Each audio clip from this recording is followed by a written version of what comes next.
Hello everyone, एक बार फिर से आपका स्वागत है हमारे इस चैनल पे, जहाँ पे हम आपके लिए आज लेकर के आए हैं डिमांड से रिलेटेड एक टॉपिक, जो कि छोटा सा टॉपिक होने वाला है, परंतु एग्जाम के पॉइंट ऑफ व्यू से इसके काफ़ी अच्छा जो है वेटेज का एग्जाम में आपको क्वेश्चन दिख सकता है।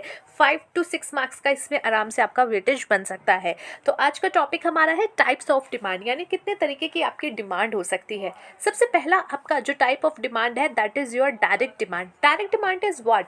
डायरेक्टली जो आप चीज़ डिमांड कर रहे हो, जो आपकी नीड है उसको सेटिस्फाई करेगी, उसका जो है कंप्लीट होगा और आप उसका कंजम्पशन करके अपनी नीड्स को सेटिस्फाई कर पाओगे। That is called your direct demand. जिसको लेकर के आप डिमांड कर रहे हो वो आप खुद कंज्यूम करने वाले हो और डायरेक्टली आपकी वो नीड को सेटिस्फाई करेगा। So it is the demand by the consumer for goods which satisfy their wants directly, यानी कि ये ऐसे जो गुड्स होते हैं कंज्यूमर के द्वारा डिमांड किए जाते हैं, ऐसे गुड्स जो कि उनकी वांट्स को डायरेक्टली सेटिस्फाई करेंगे। They serve direct consumption need of the consumer. ये कंज्यूमर के डायरेक्ट कंजम्पशन नीड को जो है सर्व करते हैं। Direct consumption need is what?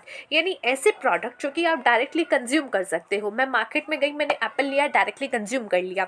मैं मार्केट में गई, मैंने शक्ति भोग का आटा लिया, बट मैं उसको डायरेक्टली कंज्यूम नहीं कर रही, अभी मैं उसको जो हूँ पर डायरेक्टली कंज्यूम कर रही हूँ, उसमें थोड़ा सा अपना जो भी काम करके उसको कंज्यूम कर रही हूँ। बट मैं बाहर गई, मैंने कुछ ऐसा प्रोडक्ट लिया, मशीनरी ले ली, अब मैं मशीनरी को डायरेक्टली कंज्यूम नहीं कर सकती। हो सकता है मैं उसको पहले लूँ, उससे जो है न्यू प्रोडक्ट्स बनाऊँ एंड देन आगे मार्केट में सेल करूँ। तो यहाँ पे ये डायरेक्टली कंजम्पशन मेरा नहीं हो रहा है, कंज्यूमर का डायरेक्टली कंजम्पशन नहीं हो रहा है। सो कंज्यूमर का डायरेक्टली कंजम्पशन जो प्रोडक्ट्स है यहाँ पे आपका होता है और वो उस चीज़ की डिमांड कर रहे हैं, that is your direct demand. Thus, it is the demand for consumer goods, for example, demand for clothes, sugar, etc. यानी कि consumer goods की जो यहाँ पे डिमांड है वो ली गई है। जैसे डिमांड फॉर क्लोथ्स की डिमांड हो गई, शुगर की डिमांड हो गई, ये सारी आपकी डायरेक्ट डिमांड में आती है। Indirect demand is also known as derived demand. ये क्या होती है? डिराइव्ड डिमांड, जिसको डिराइव किया गया है। It refers to demand for goods which are needed for further production. यानी ये ऐसे प्रोडक्ट की डिमांड है जो कि आपको आगे प्रोडक्शन करने के लिए आवश्यकता आपको है। जैसे अभी मुझे जो है आगे कुछ प्रोडक्ट जो है बनाना है, मुझे जो है आगे कुछ प्रोडक्शन करना है, अब उसके लिए मुझे मशीनरी चाहिए। अब मैं क्या करूँगी? मशीनरी की डिमांड करूँगी। अब जो मशीनरी की मैं डिमांड कर रही हूँ that is your indirect demand. क्यों? क्योंकि यहाँ पे फर्दर प्रोडक्शन के लिए आप डिमांड कर रहे हो किसी गुड्स की, जो आपका कहलाया जाता है indirect demand. It is the demand for producers goods, hence all factors of production have indirect or derived demand. यहाँ पे आपका क्या बोला गया है? ये डिमांड किस चीज़ की है? प्रोड्यूसर्स गुड्स की डिमांड है। इसीलिए जितने भी फैक्टर्स होते हैं अब production have indirect or derived demand. For example, demand for workers in a sugar factory is derived और इनडायरेक्ट डिमांड। जैसे वर्कर्स की डिमांड है आपको शुगर फैक्ट्री में, तो वो क्या है? इनडायरेक्ट डिमांड है और ये डिराइव्ड डिमांड है। Next is complementary or joint demand, यानी when 2 or more goods are demanded jointly to satisfy a single want. यानी कि 2 प्रोडक्ट की आप डिमांड कर रहे हो ताकि आपकी सिंगल वांट की डिमांड कंप्लीट हो सके। जैसे आप गाड़ी लेके आ गए, गाड़ी जो है अकेले तो चलेगी नहीं, उसके लिए पेट्रोल, डीजल, सीएनजी, अगर इलेक्ट्रिक है तो इलेक्ट्रिसिटी, ये सारी चीज़ें आपको चाहिए होंगी। तो ये क्या है? Joint demand. पेट्रोल की गाड़ी है तो पेट्रोल प्लस गाड़ी चाहिए, तब आपकी डिमांड जो आपकी नीड है वो कंप्लीट हो पाएगी, सेटिस्फाई हो पाएगी। सो when 2 or more goods are demanded jointly, जब 2 गुड्स जॉइंटली डिमांड किए जाते हैं to satisfy a single want, कि आप उससे आपकी जो है एक सिंगल वांट सेटिस्फाई हो सके, सो वो कहलाए जाते हैं कॉम्प्लीमेंट्री या फिर joint demand. It is known as joint complementary demand. तो इसको आप कैसे कह सकते हो? जॉइंट या फिर और complementary demand. For example, car and fuel etcetera.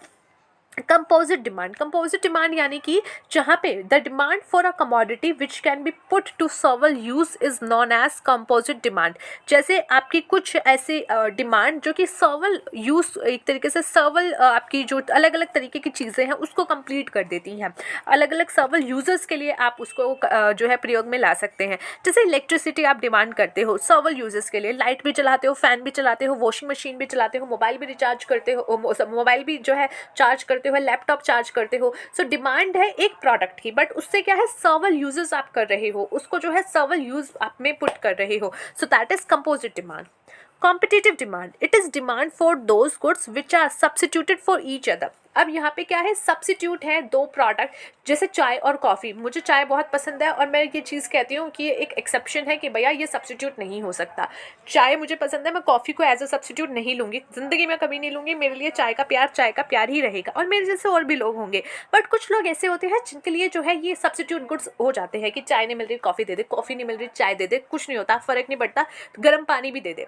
तो उनके लिए क्या है, ये जो है एक तरीके से सब्स्टिट्यूट डिमांड है कि या तो ये दे दो या वो दे दो, सब्स्टिट्यूट कर लेते हैं, इसकी जगह वो यूज़ कर लेंगे।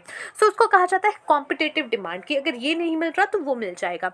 It is demand for those goods which are substitute for each other, यानी ऐसे गुड्स की डिमांड जो कि एक दूसरे के लिए सब्स्टिट्यूट है। फॉर एग्जाम्पल टी और कॉफ़ी, शुगर और जैगरी, शुगर यानी चीनी और जैगरी यानी गुड़, तो यानी शुगर और जैगरी। हालांकि ये चीज़ किताबों में सही लगती है, बट अगर आप रियल लाइफ में देखो तो इन दोनों का आप सब्स्टिट्यूट नहीं बना सकते, इसको प्रोसीड कराना पड़ेगा। जैगरी है तो उससे जो है प्रोसीड करके उसको कुछ ऐसे में कन्वर्ट करना पड़ेगा कि उसको शुगर के जो है लेवल पे लेके आया जा सके। तो वो चीज़ थोड़ी सी रियल लाइफ में कहीं ना कहीं एक्सेप्शन के तौर पे निकल के आती है। सो ये था आज का हमारा टॉपिक गाइस। मिलते हैं नेक्स्ट वीडियो में एक अगले टॉपिक के साथ। अब तक के लिए take care of yourself and take care of your health.